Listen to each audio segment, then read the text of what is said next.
One book ahead पेश करता है बबली की बातें। मेरा नाम भोली है।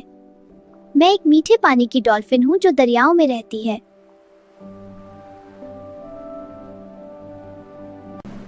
पाकिस्तान, इंडिया और चीन से गुजरने वाले दरिया मेरा घर हैं।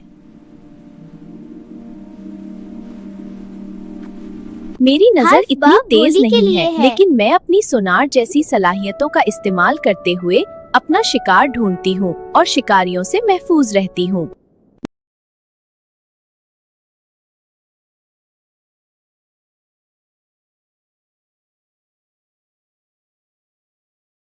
मैं दिन में कई घंटे तैराकी करती हूँ और छोटी मछलियाँ खाती हूँ।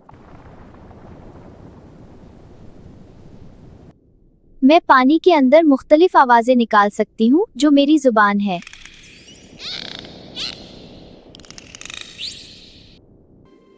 जब मैं खुश होती हूँ तो पानी से बाहर छलांग लगाती हूँ।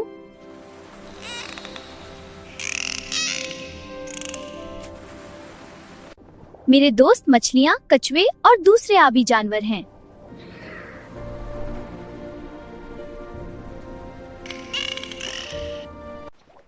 मैं अपने दरिया को साफ रखना चाहती हूँ क्योंकि साफ पानी मेरी सेहत के लिए बहुत जरूरी है।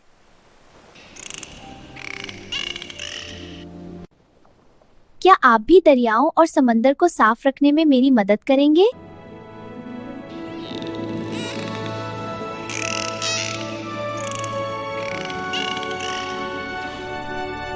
आइए मिलकर उर्दू की अलफ़बे सीखें और फितरत की हिफाजत करें।